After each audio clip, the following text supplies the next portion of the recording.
Hello everyone, thank you so much for coming, and I'm Councillor Naima Ali, and I'm the Mayor of Southwark. Hi, I'm Zach Robinson, the Vice Chair of Bwirht, and it's a real pleasure to be here. I'm Sue Bwirht, and I am one of the directors of Bwirht. I'm Councillor Martin Seaton. I'm a local councillor, a friend of the Mayor. Hi, I'm Paul Chambers, and I am the chair of the British West India Regiment Heritage Trust, otherwise called Bwirht, and I'm so pleased and honoured to be here with the Mayor of Southwark. We have been commemorating, doing remembrance over the last 3 years, and we are reclaiming, and in fact I go as far as to say that what we did on the 5th of October this year was we start to rewrite the narrative as well, because we actually installed a plaque in St. George's Memorial Church, which was set up since 1929 to commemorate 500,000 British and Commonwealth soldiers who died at the Western Front. But nothing was mentioned of the British West Indies there until this year. So that's rewriting history, rewriting the narrative.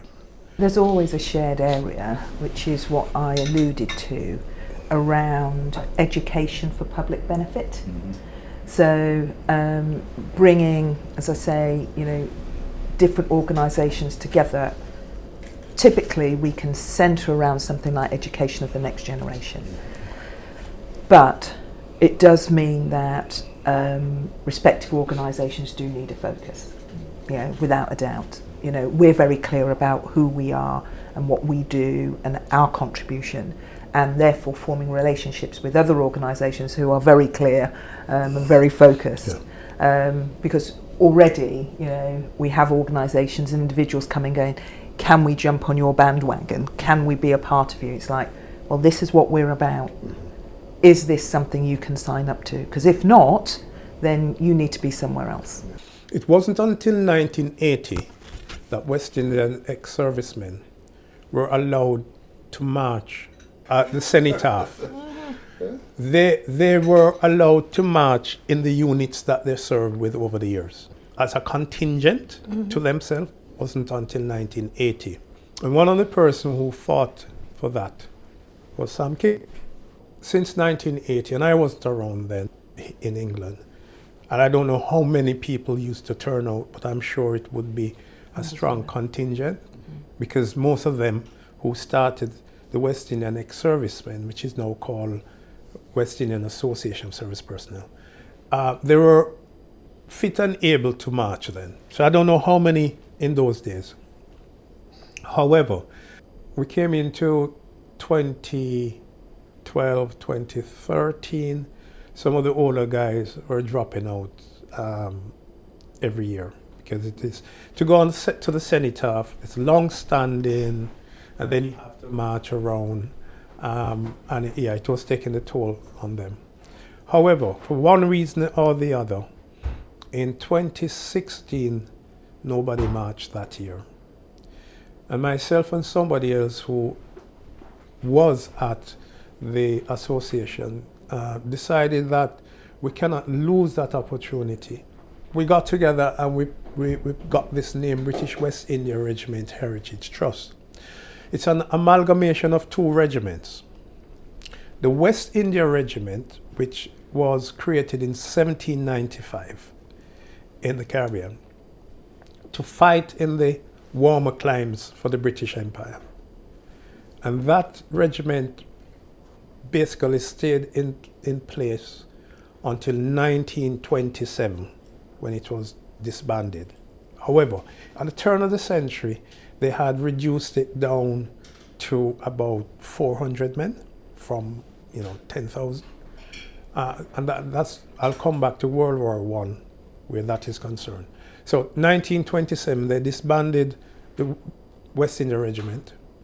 And then 1958, they reformed it because the countries in the Caribbean wanted to form a federation, and they wanted an army. So, they recreated the West India Regiment.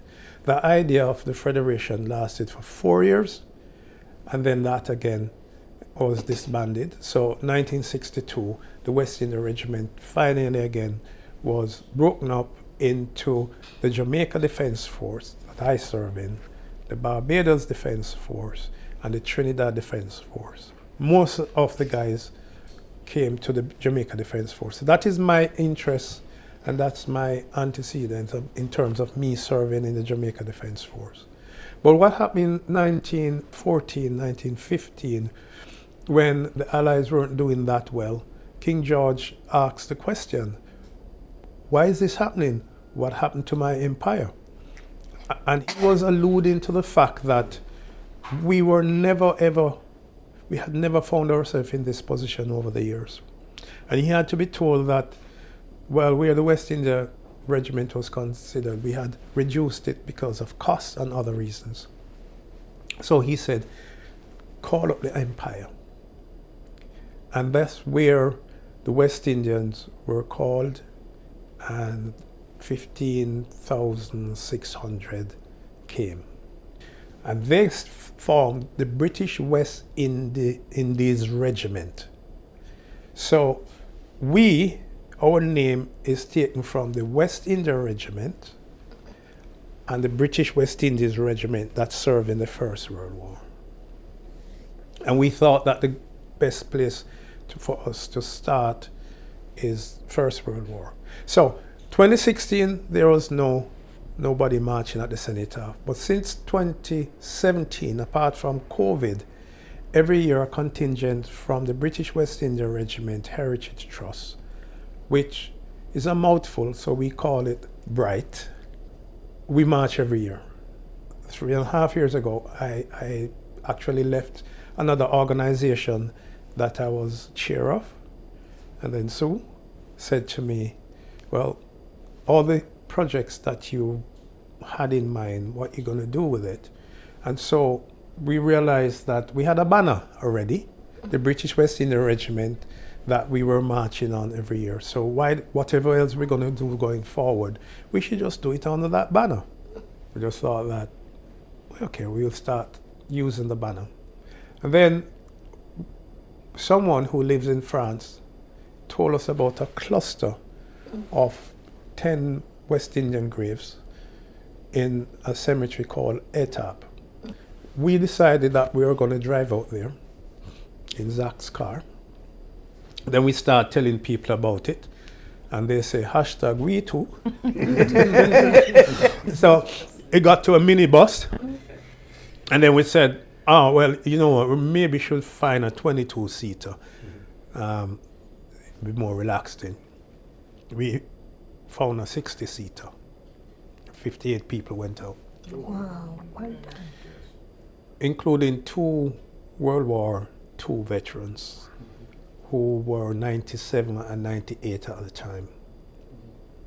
And amazing success. We were supposed to have 90% rain that day. And when we turned out, the Caribbean sun went ahead of us. That was year 1. Now, we called it Kumbaya because we heard in the subconscious of our mind, these guys who answered the call over 100 years ago was calling us, saying, come by here. We're still here. We're buried over 100 years. And so we call it the first trip, Kumbaya. And we have had Kumbaya 3 now. And Sue will maybe tell you about last year, Kumbaya 2, she called it the magical tour. It was magical. It was magical for a whole host of reasons. First of all, obviously, we were building on the success of the preceding year. But what we wanted to do was not only just commemorate a small number of individuals. What we wanted to do under the Come By here was let's bring a little bit of the sunshine and let's bring a little bit of the Caribbean to those people for whom these military cemeteries are their final resting place. So what was profound, and maybe you want to just talk about the soil, the dirt that we got from the Caribbean. We usually have meetings on a monthly basis, and they got shorter and shorter as we were getting closer to the time. And Paul said, you know what would be great if we could get some Caribbean dirt soil. And at that time I had a friend. He was actually on his way to the airport. So I stopped the meeting and I called him and said, I need you to bring me some dirt. So he stopped the cab and dug a plastic bag full of dirt and he brought it back here. And we sprinkled the dirt on the grave because the last time they touched the Caribbean was when they got off the ship, so we brought it to them. That was absolutely magical. And it was very poignant because, unlike Etarp, where there's a cluster of graves together, Lissenhoek, we've got people whose final resting place is around the cemetery. So what we did was we positioned different people around the cemetery. And so then we had the steel pan playing. So that was just a magical moment as you had, the steel pan playing, and it was just resonating throughout the cemetery. Different people standing, all with a little piece of the Caribbean, and we just brought the Caribbean back to us. It was deeply moving and deeply profound. And we had people who were serving, we had people who had been reservists, we had family members, so that we had that, and veterans, of course. So we had representation of the whole of the armed forces community engaged in a really poignant remembrance and commemoration and honouring of those people that paid the ultimate sacrifice with their life. The most moving moment for me last year on that event was his friend that he served with. Someone who doesn't really show emotions, and he looked very upset. So I went over to him and I said, "You all right?" And he said, "Do you know that when I was serving, I came to the cemetery 3 times and nobody told me that West Indians were buried here?" And that is one of the moments where it tells us that we are doing the right thing.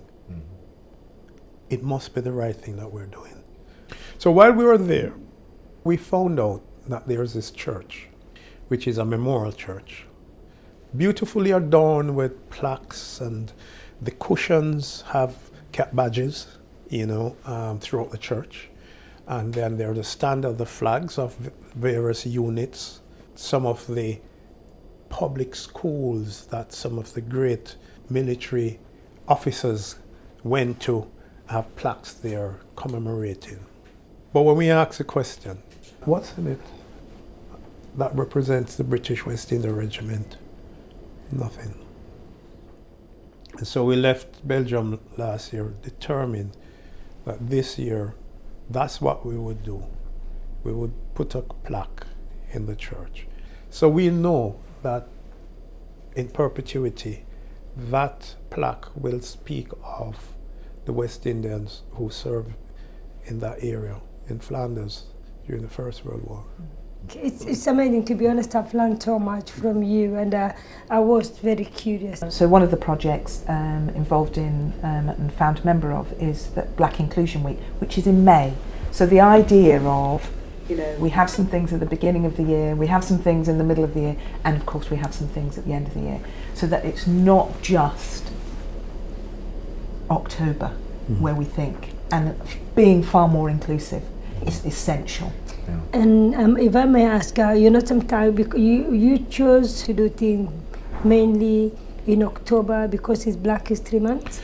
I don't really think. I wanted to challenge you a bit on that in a positive way. I don't really think it was. I think by the time we organized ourselves, it was October. It was October. Yeah. It was October. Yeah. So you may want to share some of our future planning. Yeah. Because it's not just about October. Yeah. We're definitely going to celebrate the 110th anniversary of the forming of the regiment. And it's not going to be in October. In October, we go abroad. It's going to be here, somewhere, in a particular church that we eventually will decide which church is the best one. And in that church, we will we present a book of remembrance with all the names, 1,500 names. To start with, that's where we are at the moment, 1,500 names of people who served in the First World War. We might include names of those who died in the Second World War. We might include names of people who have died up to date. So next year, around May, we'll be doing something here. We do a walkathon in the beginning of spring as well. I was going to say, just as a slight aside, is I'm very conscious we've talked about, some of our commemorations being held in churches. We're not a religious, we're multi-faith, absolutely multi-faith. But it's just that commemorations are often church-centred.